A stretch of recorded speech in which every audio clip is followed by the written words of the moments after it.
আমাকে গুনাহমুক্ত হতে হবে। যত গুনাহ আছে সকল ধরনের গুনাহ থেকে নিজেকে পবিত্র করতে হবে। যত হারাম আছে সকল হারাম থেকে আগে নিজেকে পবিত্র করতে হবে। তাহলে এটা হলো তাকওয়া অবলম্বনের, মুত্তাকি হওয়ার, খোদাভীতি অবলম্বনের, খোদাভীরু হওয়ার, পরহেজগার হওয়ার প্রথম ধাপ। আমাকে সকল ধরনের গুনাহ ছেড়ে দিতে হবে। তাহলে আমি গুনাহ থেকে বাঁচবো কিভাবে? গুনাহ থেকে বাঁচার অনেকগুলি উপায় রয়েছে, 10টি 11টি 12টি অনেকগুলো উপায় রয়েছে। এর মধ্য থেকে মৌলিকভাবে উল্লেখযোগ্য উপায় হলো 4টি। এটা 4টি উপায়। গুনাহ থেকে বাঁচার উল্লেখযোগ্য উপায় হলো 4টা।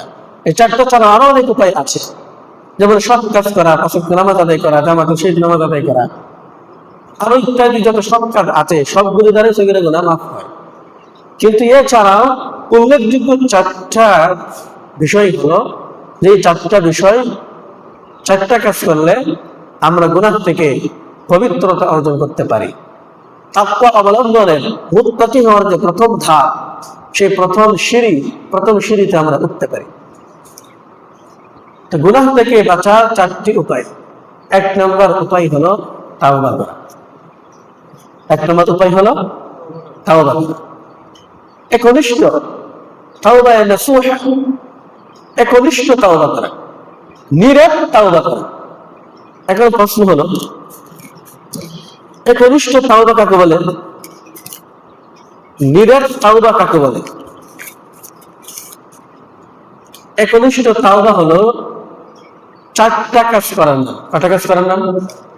4টা কাজ যদি আমি করি আর এটা যদি আমি বাস্তবায়ন করি, তাহলে আমি নীরব তাওবা করলাম, একনিষ্ঠ তাওবা করলাম। তাহলে এই তাওবা করার দ্বারা আশা করা যায় আমার অতীতের সকল সগীরা কবিরা গুনাহ হয়ে গেল, মাফ হয়ে গেল।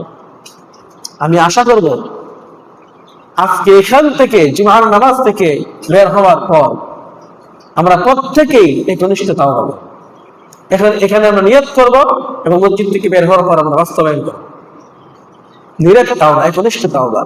নতুবা শুধু আমি বুঝাই রাখলাম, কিন্তু রোজার যে মূল লক্ষ্য উদ্দেশ্য ছিল আমাকে তাকওয়া বানানো, আমাকে মুত্তাকি বানানো, আমাকে পরহেজগার বানানো, সেই রোজার সেই উদ্দেশ্য অর্জন হবে না।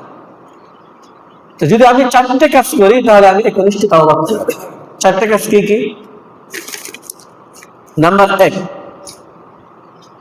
গুনাহ থেকে ফিরে আসা। গুনাহ থেকে ফিরে আসা। আমি জানি কোন কোন গুনাহগুলো করি, আমি যে গুনাহগুলোতে অভ্যস্ত সেই গুনাহগুলো ছেড়ে দেওয়া 1 নাম্বার কাজ। গুনাহগুলো ছেড়ে দিতে হবে, এই গুনাহগুলো আর করা যাবে না। নাম্বার 2, যে গুনাহগুলো আমি করেছিলাম এই গুনাহগুলোর জন্য আল্লাহর সম্মুখে লজ্জিত হতে হবে, অনুতপ্ত হতে হবে। 1 নাম্বার হলো ছেড়ে দিতে হবে, আর করা যাবে না। 2 নাম্বার, অতীতের গুনাহগুলোর জন্য আল্লাহর নিকট লজ্জিত হতে হবে, অনুতপ্ত প্রকাশ করতে হবে, আল্লাহ আমি ভুল করে ফেলেছি, আমি লজ্জিত, আফসোস। নাম্বার 3, ভবিষ্যতে আমি এই গুনাহগুলো আর কখনো করব না, এরকম দৃঢ় প্রতিজ্ঞা করা। আল্লাহ গুনাহগুলো ছেড়ে দিলাম, 1 নাম্বার। 2 নাম্বার, আপনার কাছে খুবই লজ্জিত, অনুতপ্ত। নাম্বার 3, আল্লাহ আমি আর কখনো এই গুনাহগুলো করব না, 3 নাম্বার। 4 নাম্বার, বান্দার হক আদায় করা। বান্দার হক আদায় করে দিতে হবে। আমাকে চিন্তা করতে হবে আমি কোনো বান্দার হক নষ্ট করেছি কিনা। সর্বাত্মক চেষ্টা করতে হবে স্মরণ করার যে আমি বান্দার কোনো হক নষ্ট করেছি কিনা। স্মরণ করার পর আমাকে বান্দার হক আদায় করে দিতে হবে। যদি এই 4টা কাজ করি তাহলে আমি একনিষ্ঠ তাওবা করব। তাহলে আমি গুনাহ থেকে বাঁচার, গুনাহ থেকে বিরত থাকার প্রথম একটি পদক্ষেপ গ্রহণ করলাম। তো গুনাহ থেকে বাঁচার প্রথম পদক্ষেপ তাওবা করা। তাওবা কাকে বলে? 4টা কাজ করার না। 1 নাম্বার, গুনাহ থেকে ফিরে আসা। 2 নাম্বার, গুনাহ ছেড়ে দেওয়া, গুনাহ আর করব না। দুই নম্বর, স্বীয় গুনাহের জন্য কৃতকর্মের জন্য আল্লাহর নিকট লজ্জিত হওয়া, নত স্বীকার করা। তিন নম্বর, এই দৃঢ় প্রতিজ্ঞা করা যে আমি কখনো আর এই গুনাহগুলো করব না। চার নম্বর, বান্দার হক নষ্ট করে তাকে বান্দার হক আদায় করা। আমার কথা বুঝতে পেরেছেন? এই চারটা কাজ করার নাম হলো তাওবা।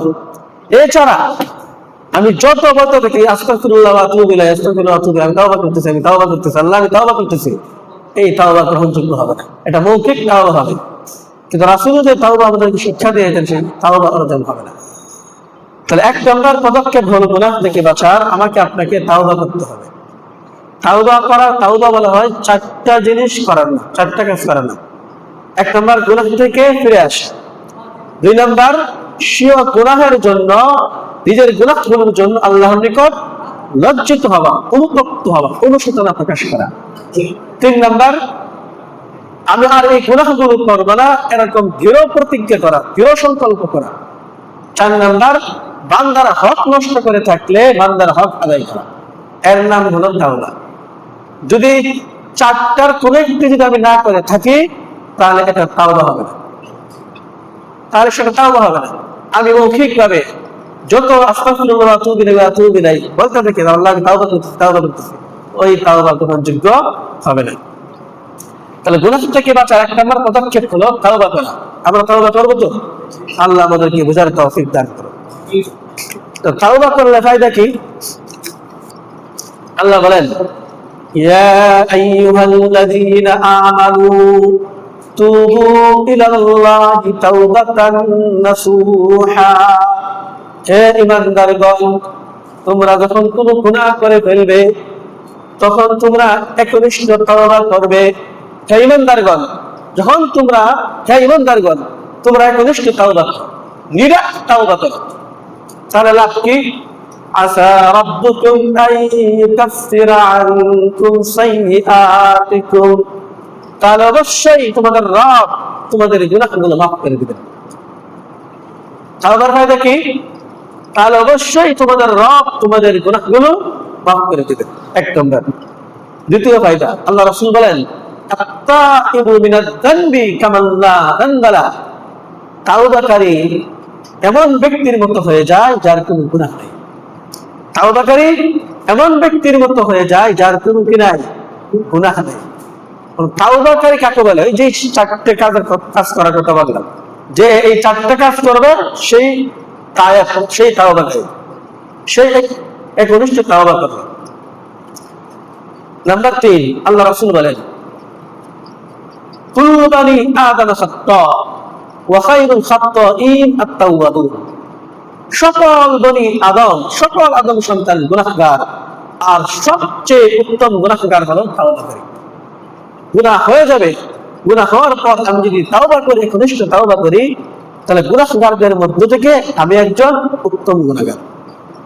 নাম্বার 4, আল্লাহ রাসূল বলেন, আল্লাহর কোন বান্দা যখন তাওবা করে, একনিষ্ঠ তাওবা করে, তখন আল্লাহ সুবহানাহু ওয়া তাআলা এত খুশি হন যেমন তোমাদের কেউ তার গুরুত্বপূর্ণ কোনো জিনিস হারিয়ে যাওয়ার পর সে যখন ওই গুরুত্বপূর্ণ জিনিসটা পেয়ে যায় তখন যে পরিমাণ খুশি হয়, এর চেয়েও বেশি খুশি হয় তোমার রব তুমি তাওবা করার কারণে।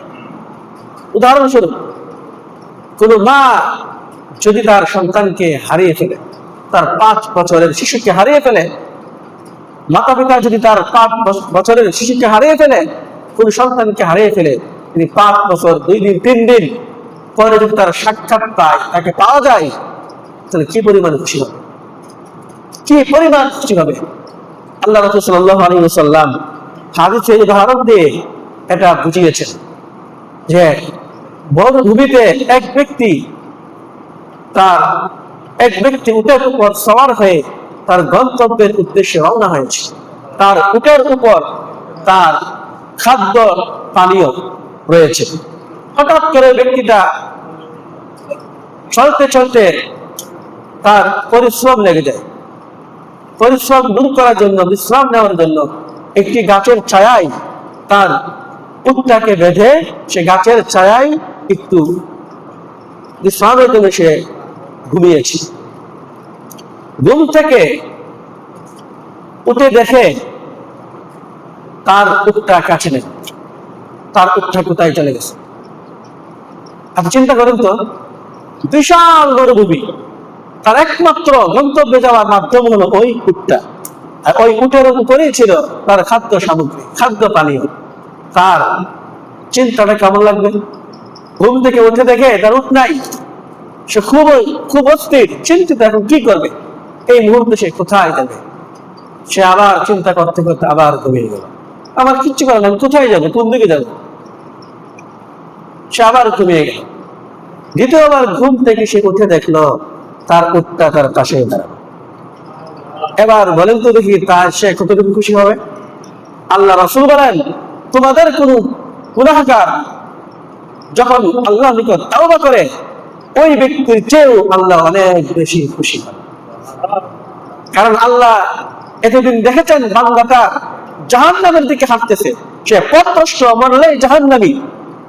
হঠাৎ যখন আল্লাহ তাআলা দেখতে পেলেন না, বান্দা তাওবা করে জান্নাতের দিকে চলে এসেছে, এর চেয়ে আনন্দ আল্লাহ তাআলার নিকট আর কিছুই হতে পারে না। এই জন্য আল্লাহ সুবহানাহু ওয়া তাআলা বান্দা তাওবা করার দ্বারা অনেক খুশি হন। এখন প্রশ্ন হলো, আমরা তাওবা কখন? আল্লাহ রাসূল বলেন, বান্দা তুমি তাওবা করার জন্য কোনো সময় নির্ধারণ করিও না, তুমি তাড়াতাড়ি তাওবা করো।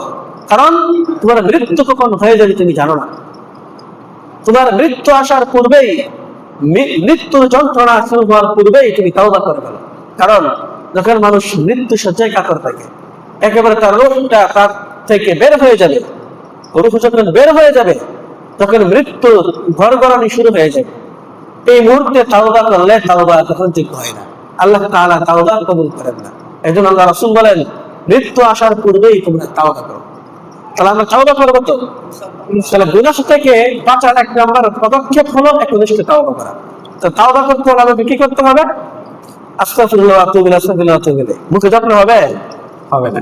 আমাকে 4টা কাজ করতে হবে, 4টা কাজ বাস্তবায়ন করতে হবে। এক নম্বর, পূর্বের গুনাহ থেকে ফিরে আসতে হবে। 2 নম্বর, অতীতের গুনাহের জন্য আল্লাহর নিকট লজ্জিত হতে হবে।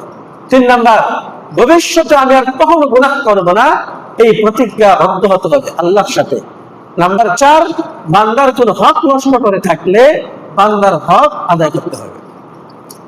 বান্দার হকের মধ্য থেকে বর্তমান সময়ে 99% লোকেরা যেই বান্দার হকগুলো নষ্ট করে, এর মধ্য থেকে অন্যতম হলো ভাই বোনদের হক আদায় না করা।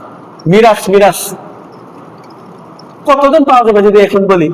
কষ্ট করি, হাত তুলুন তো, আমার বোনদের, আমার ফুফুদের সম্পত্তি আমি দিয়ে দিচ্ছি, একবারে হিসাব করে, বিন্দু মাত্র কোনো কারচুপি নেই, আমি দিয়ে দিচ্ছি। পাওয়া যাবে না। এটা কিন্তু হক নষ্ট হচ্ছে, বান্দার হক নষ্ট হচ্ছে। বোনেরা যত খুশি থাকুক, আমরা বান্দারা যে হকগুলো নষ্ট করে থাকি, এর মধ্য থেকে সবচেয়ে বেশি হলো 99% লোক আমরা জড়িত। 5 ওয়াক্ত নামাজি, ভালো কাজের অভাব নাই, কিন্তু এই বান্দার হকটা আমরা নষ্ট করতেছি, এটাকে আমরা বান্দার হকই মনে করি না। এটা আদায় করতে হবে। নাম্বার 2, আরেকটা যে এই বান্দার হক নষ্ট করে থাকি সবচেয়ে বেশি, এটা হলো যখন বিভিন্ন জমি জমা ক্রয় করা হয়, কেনা হয়, আমি জানতেছি এই দলিলটাতে সমস্যা আছে, এরপরও সিস্টেম করে এটাকে বৈধ করি, দরু জাত করে যা ব্যবহার হোক ওটার আমি বৈধ করার চেষ্টা করি। কিন্তু আমি জানতেছি আমার এই দাগে সমস্যা, অমুককে জানে না, এই দাগে হ্যাঁ কিছু পাইবে, কিন্তু সিস্টেম করলে আমি আমার করে ফেলতে পারি। ওরা না জানে সিস্টেম করে জড়োদরি করে আমার করে ফেলছি। 5 বছর পরে হ্যাঁ আমি করতে জানে না, তুই উঠতে যা, এত জানে কি জায়গা তো হ্যাঁ ওরা গিয়ে দেও তো মাঠ প্রসাফে নাম আমি করে লইছি 5 বছর আগে। এটা কি হইলো? বান্দা, আমরা বান্দা যত সব কষ্ট করে থেকে এর মধ্যে অন্যতম হলে 2টা। এই জন্য আমাকে একনিষ্ঠ তাওবা করতে হবে। একনিষ্ঠ তাওবা করতে হলে আমাকে 4টা কাজ করতে হবে। 4 নম্বর হলো বান্দার হক আদায় করতে হবে। আল্লাহ আমাদেরকে বোঝার তৌফিক দান করুন। গুনাহ থেকে বাঁচার 1 নম্বর পদক্ষেপ হলো তাওবা করতে হবে। 2 নম্বর কি করতে হবে? তাওবা করার পর 2 নম্বর কাজটা হলো আমাকে আল্লাহ তাআলার নিকট বেশি বেশি ক্ষমা চাইতে হবে, মাফ চাইতে হবে। আস্তাগফিরুল্লাহ। আগে হলো তাওবা, পরে হলো ইস্তিগফার। ইস্তিগফার করার দ্বারা আমার ব্যক্তিগত গুনাহগুলো মাফ হবে, কিন্তু আগে তাওবা করে নিতে হবে। ইস্তিগফার করার দ্বারা ফায়দা কি?